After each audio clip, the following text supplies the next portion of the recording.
This podcast is a work of historical interpretation. While we strive for accuracy, some aspects of history are open to interpretation and debate. Thank you for listening. Let's get through this epic journey of Lewis and Clark. You do that while I play Word on. Well, at least that's somewhat relevant.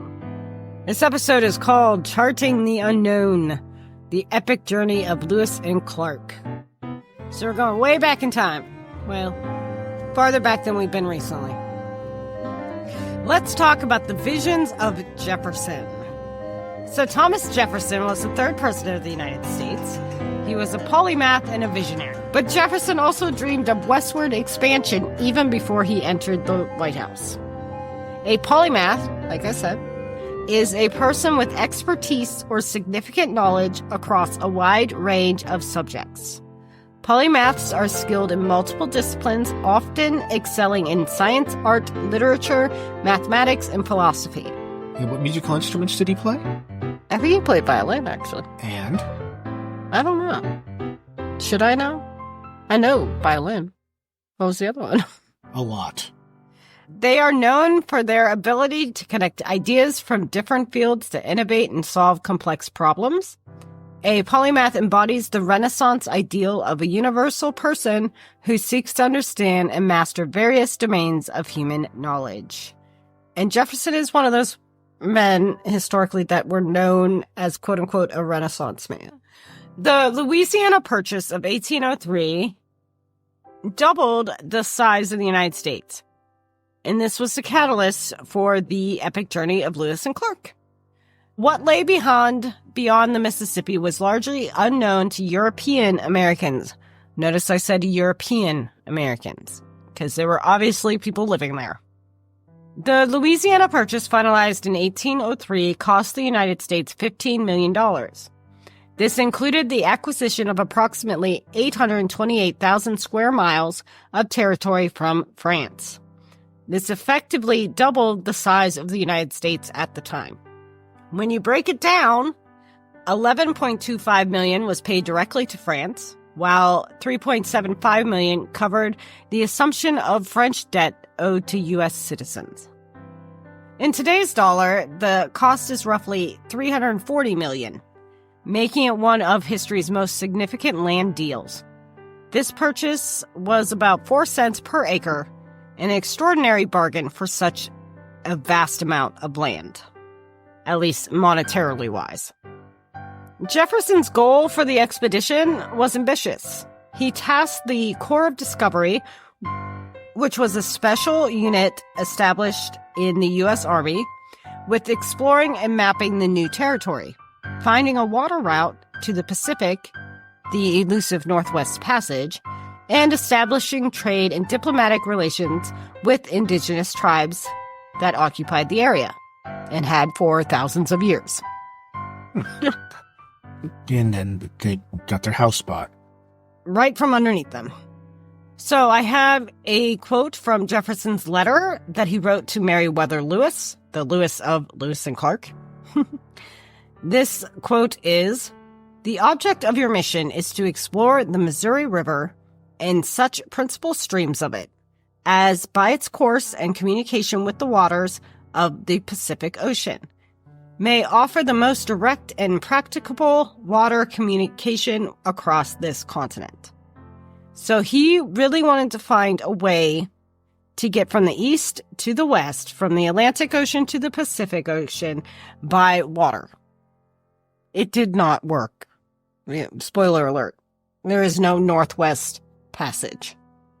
But Jefferson's vision wasn't without its contradictions. While he promoted scientific discovery, the mission also carried undertones of asserting American dominance, foreshadowing the displacement of indigenous people. So let's talk about the term manifest destiny, because that has a lot to do with the whole entire journey or reason for the journey and other things that come later. Manifest destiny is the 19th century belief that the United States was destined to expand across the North American continent. It played a foundational role in shaping the significance of the Lewis and Clark expedition. While the term itself wasn't coined until the 1840s, the ideology underpinned the exploration of the Louisiana Territory in the early 1800s. This expedition, commissioned by President Thomas Jefferson, reflected that it was America's right and duty to explore, claim, and eventually settle Western lands, despite there being people already living there. Jefferson believed that the expanding of the nation's boundaries would ensure its prosperity, foster an empire of liberty, and secure resources for future generations. And he's not entirely wrong in that thought process there. He just was ignoring the fact that other people lived there already, who were not necessarily Americans. Well, at least they by were his more standard. Americans than he was. Right. I meant colonial Americans. There's still more Americans than anyone that immigrated. European American. You mean immigrants? Yes. You Immigrants. You mean immigrants that came to the country Mm-hmm. and tried to say it was theirs and kicked out the people that... I'll be quiet. We're already there. In all fairness, it was not just England that did that. Oh, no, it wasn't Spain just did England. that. France did that. Portugal did that. I know. Look at Africa. Yes, and not just in America. Yeah, I know. I know you know. I'm telling you, people listening. Yeah, but this is all going to get cut out anyway because I went off on a whole immigrant thing. Because I don't want to offend you. Well, it's hard to offend me. I'm worried about the people listening. The Lewis and Clark expedition served as a tangible step towards fulfilling this vision by mapping the vast and uncharted Louisiana Territory, uncharted by European Americans. Although I'm sure parts of it were mapped out by France, for example. At least parts of it. But they might not have turned over those maps when we bought it, and how accurate they were or how detailed they were, I would have no idea. Probably pretty accurate. At least the areas around, like, St. New Orleans and stuff. What were you going to say? St. Louis. That's, I kind of combined the two by accident there. You look for the giant gateway arch. Which wasn't there at the time. Sure was. No, it wasn't. Establishing U.S. Are you threatening to stab me? With my hairpin, yes. Establishing U.S. presence and asserting claims to the land ahead of other European powers. Although at this point we are not a European power, we're just, a power on the continent of North America.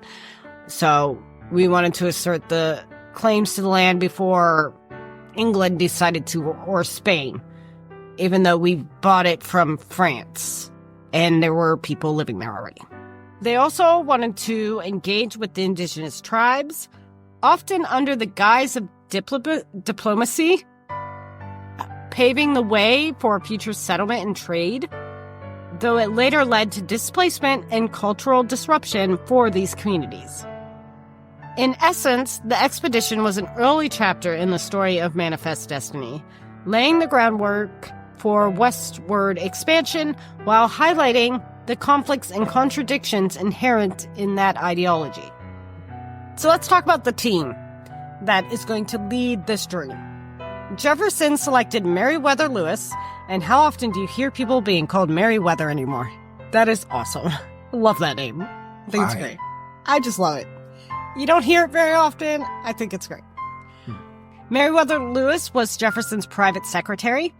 Lewis, a skilled outdoorsman and scientist, was tasked with gathering data about plants, animals, and geography. Born in Virginia, Lewis excelled as an outdoorsman. With William Clark, he mapped the region, documenting new species and establishing relations with the indigenous peoples. After the expedition, Lewis was appointed governor of the Louisiana Territories, but struggled with administrative duties and personal challenges. He died suddenly in 1809 under mysterious circumstances, with his death being debated as either suicide or murder. I don't know if they ever actually clarified one or the other. I think it's still debated in history circles now. However, leadership needed a balance, so Lewis chose William Clark, a former military officer and cartographer, to co-lead the mission. Born in Virginia and raised in Kentucky, Clark had a military background and was also skilled in cartography, navigation, and leadership. Chosen by Meriwether Lewis as co-captain of the expedition, Clark played a vital role in mapping the Louisiana Purchase, managing the Corps of Discovery, and maintaining relations with indigenous peoples. After the expedition, he served as governor of the Missouri Territory and later as superintendent of Indian Affairs, where he worked to negotiate treaties, though his role contributed to the displacement of Native Americans. Lewis described Clark in a letter as a man of firmness and perseverance, capable of giving sound advice and maintaining discipline. Then there's Sacagawea, the Shoshone woman whose role was crucial yet often romanticized. Wasn't she Teddy Roosevelt's girlfriend? Yes, she is in the movie of, oh my gosh, Night at the Museum. Wow, just blanked. Which was also Robin Williams' last movie. Sorry. Sacagawea, married to a French-Canadian trapper, Trousseau Charbonneau, joined the expedition in 1805. She carried her infant son, John Baptiste, on her back as she traveled thousands of miles. While often referred to as a guide, her true value lay in her role as an interpreter and diplomat. Sacagawea's knowledge of the terrain and her connections with the Shoshone, including her brother Chief, I forgot to get a pronunciation for this. Way to go. Chief Kamawat, helped secure horses and supplies crucial for the expedition's success. Her presence symbolized peace to many indigenous tribes they encountered. Most historical records suggest that Sacagawea died on December 20th, 1812 at Fort Manuel Lisa in the present-day South Dakota. The accounts state that she succumbed to an illness, possibly typhus or putrid fever, shortly after giving birth to her daughter Lisette. William Clark later took custody of her children, Jean-Baptiste and Lisette, and would raise them. Here's a part of a journal entry by Clark regarding Sacagawea. And it states, the wife of Charbonneau, our interpreter, we find reconciles all the Indians as to our friendly intentions. A woman with a party of men is a token of peace. So the expedition's survival and success depended on the indigenous people they met. Let's explore some of these encounters, hopefully from both perspectives, or at least I'm going to try. During the winter of 1804 to 1805, the expedition, that's the word I was looking for, holy criminy. The expedition ran into the Mandan and the Hidatsa. The Mandan were skilled farmers, hunters, and traders. They lived in permanent earth lodges and cultivated crops such as corn, beef, squash, and sunflowers, which made them an essential trading hub for other tribes. The Hidatsa also lived in Earth Lodge Village and were known for their agricultural practices and hunting. They were prominent traders, acting as middlemen between various indigenous tribes and European traders. So seeing white folks wouldn't have been like a complete surprise to them. The Corps spent the winter with the Mandan and the Hidatsa in present-day North Dakota. These tribes provided food, shelter, and invaluable geographical knowledge. The Mandan's hospitality likely saved the expedition from starvation. And Lewis writes about them in his journal and states, the Mandan are a friendly and hospitable people. Their information regarding the riverways has provided most useful. Lewis and Clark met Sacagawea at a Hidatsa village with her husband, and they joined the expedition. Unfortunately, after the Lewis and Clark expedition, the Mandan and Hidatsa faced devastating challenges, including repeated smallpox outbreaks, particularly the catastrophic 1837 epidemic, which decimated their populations. Settler expansion and the decline of bison disrupted their traditional agricultural and hunting practices, forcing them to abandon their Earth Lodge villages. By the late 19th century, they were relocated to Fort Berthold Reservation in North Dakota, where they joined with the Akara to form the 3 affiliated tribes. Despite these hardships, they preserved their cultural heritage and were able to adapt to their new circumstances. Sacagawea's connection to the Shoshone was pivotal. Her brother, the chief, provided horses for the Corps to cross the Bitterroot Mountains. Without their aid, the expedition probably would have failed. But for the Shoshone and many other tribes, this encounter marked the beginning of a long, fraught relationship with the U.S. government. The quote-unquote discovery of these lands by Lewis and Clark would later lead to the erosion of their sovereignty. The loss of land disrupted their nomadic ways of life. The decline of bison herds and the increasing settler encroachments also would not help. Treaties such as the 1868 Fort Bridger Treaty forced them onto reservations like the Wind River Reservation in Wyoming, often under unfair terms. The Shoshone also endured violence, including the 1863 Bear River Massacre, which killed hundreds of their people. And the light just went off again. I'm aware. That's what threw me off for a second there. I was like, what just happened? Maybe the house doesn't like us talking about this, apparently. Another key alliance was the Nez Perce, who provided food and guidance after the Corps survived the Bitterroot Crossing. The Bitterroot Crossing was one of the most grueling challenges the Lewis and Clark expedition faced as they traversed the rugged Bitterroot Mountains in September of 1805. The steep, snow-covered terrain was nearly impassable, forcing the expedition to lead their horses along narrow trails while battling freezing temperatures. Starvation loomed as the game was scarce, and they resorted to eating portable soup, candles, and even horse meat to survive. Define portable soup. I am not sure. That is a good question. Like, all I can think of is cans of soup. I don't think they had Campbell's back then. But I could be wrong. Portable? Well, yeah, you could carry it. That's all that portable means. So it wouldn't go bad as fast? I don't know. I mean, it was probably cold enough that just the cold alone would help prevent it from going bad fast. Guided by the Shoshone leader, Old Toby, the group struggled through the harsh conditions, emerging from the mountains severely weakened and starving. One of the women convinced her people to help the starving strangers by saying, "They have done me no wrong, do them no wrong." After the Lewis and Clark expedition, the Nez Perce maintained peaceful relations with the United States, but increasing settler encroachment led to significant challenges. The 1855 treaty reserved a large portion of their ancestral lands, but the discovery of gold prompted the U.S. to force the 1963 treaty, which reduced their territory by 90%.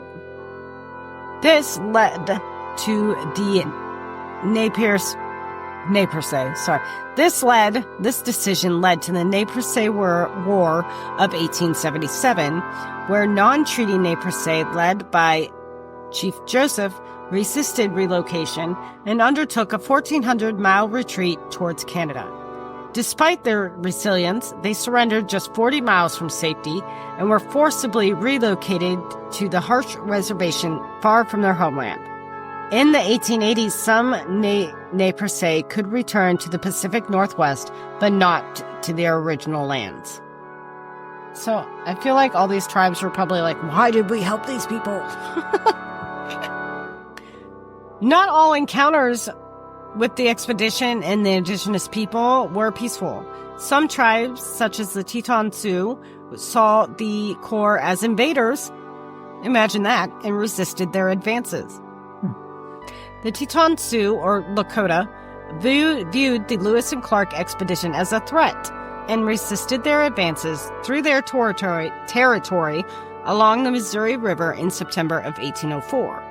As powerful controllers of key trade routes, the Teton Sioux saw the Corps' arrival as a disruption to their dominance and a potential encroachment on their sovereignty because they were smart.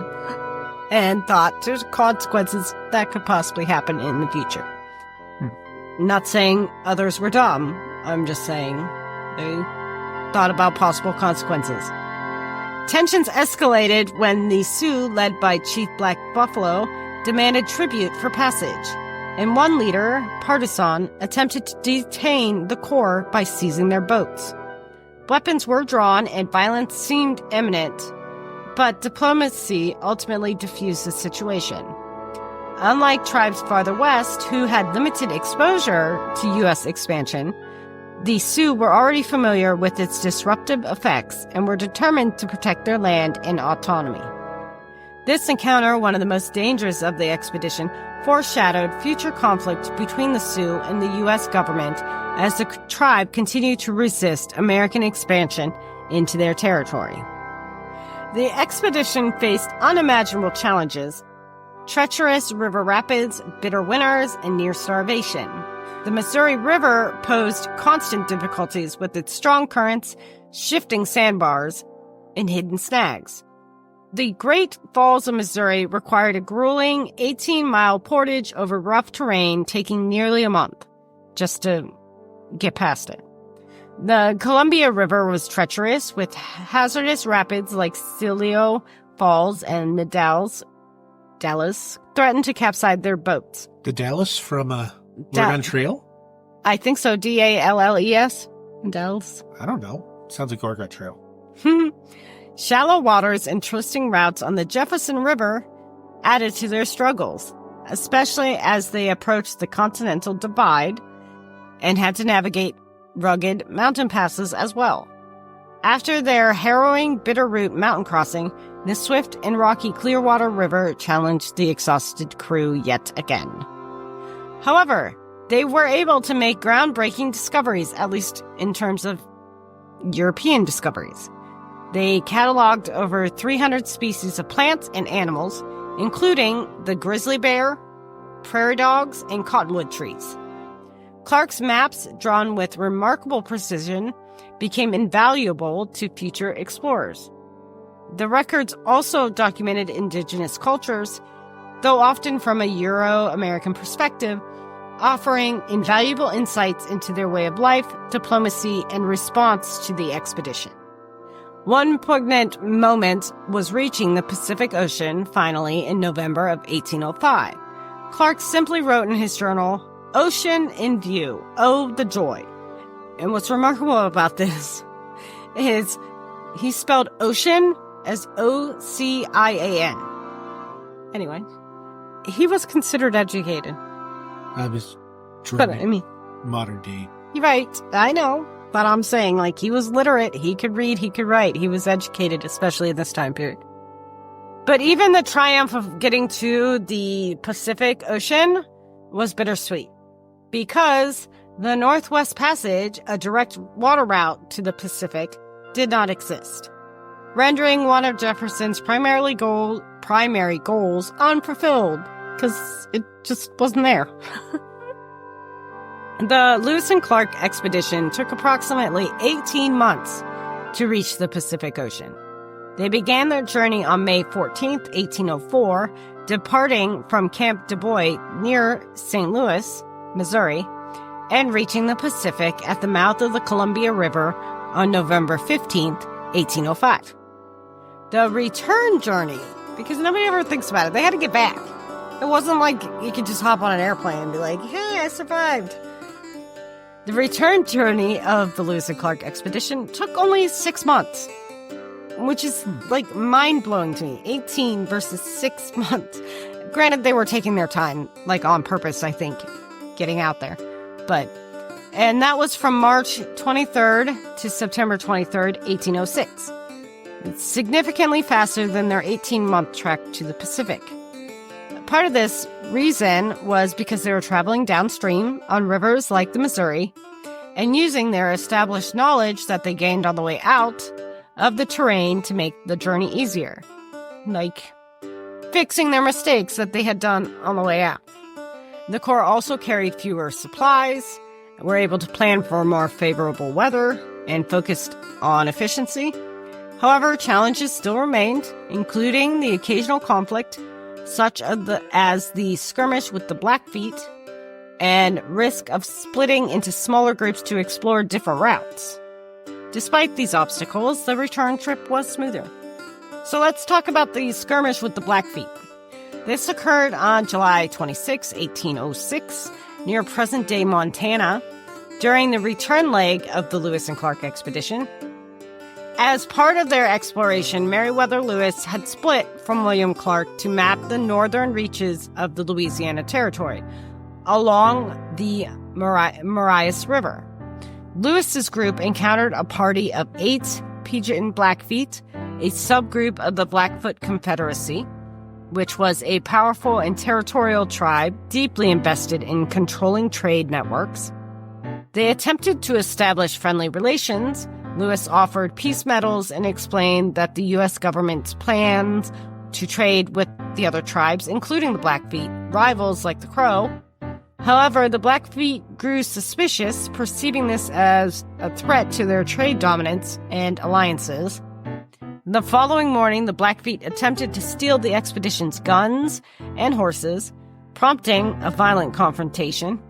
In the ensuing skirmish, 2 Blackfeet warriors were killed, the only fatality inflicted by the Corps of Discovery during their journey.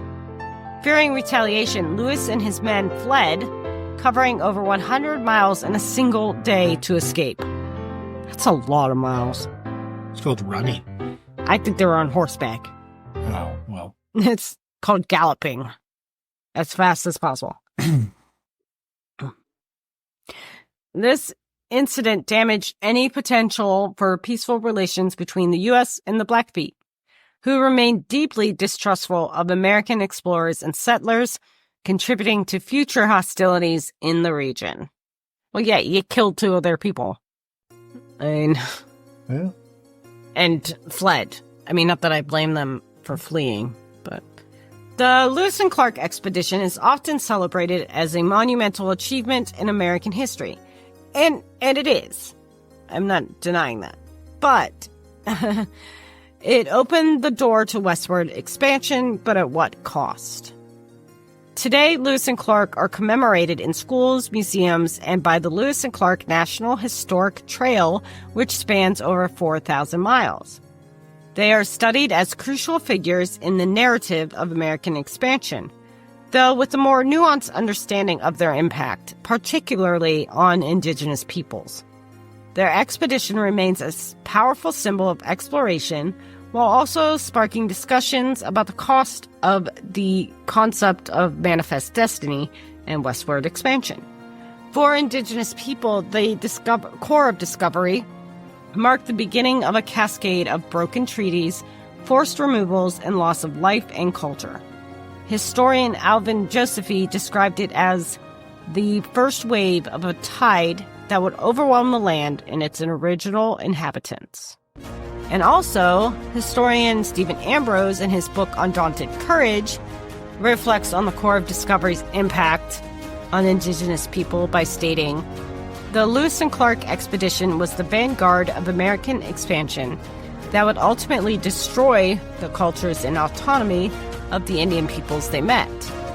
Though the expedition itself caused little immediate harm, it was the beginning of the end for the tribe's way of life." And in fact, this was a book I chose to voluntarily read during a class I took in high school called Literature and Nature or something, Nature and Literature or something like that. It was a class I chose. So what are those called when you have so many elective, thank you. It was an elective I chose. Useful sometimes. It's a really good book. It's not small by any means, but it has a lot of Clark and Lewis's journals and maps, like copies of them. Yet the expedition also provided a wealth of scientific and cultural knowledge. Lewis and Clark's journals remain some of the richest primary sources of the early 19th century, offering glimpses into a world that no longer exists. The Lewis and Clark expedition was more than just a journey across the continent. It was a collision of worlds. It was a story of courage, resilience, and transformation for Lewis Lewis, Clark, Sacagawea, and the indigenous peoples they met. As we reflect on their legacy, remember that history is never one-sided. It's woven from the voices of all who lived it, and it's our job to listen to all of them. Or read them, because these were not oral histories. These were written down. Although oral histories are very important too, for historians. Thank you for joining us on this long journey. If you enjoyed today's episode, subscribe to Time Tellers, share us your thoughts. On Spotify, you can actually comment on each episode. Yes, you can. I don't know if you can do that on other ones, but you can on Spotify. I know you can on Podbean. So, I don't know. Yeah, if you ever want to leave a comment and say hello, we would appreciate that. Well, I would appreciate that. Dan couldn't care less. I'm just kidding. I'm kidding. I mean, if you're not going to be nice. Listeners. Yeah, for some reason, there are people listening to us in Russia. I don't know why. And Brazil, and Germany, and Sweden. Yep. In the UK. Please, let us know that you're real. Say something. Email us. Jump on our website. Leave a message on Spotify. Or Facebook. Or Facebook. Or Instagram. Even if you just comment on a photo. Be like, I listened to you from... That would be awesome. Yeah. Until next time, keep exploring the past to understand the present. Don't forget that the past can be both beautiful and upsetting. That makes it all the more important to try and comprehend and to remember and to talk about and to teach. It's been fun, folks. Renee out. Talk to you later. See you next week. Or you'll hear me next week. And you'll be playing Christmas carols. Is that next week? Oh, yeah, it is. It is.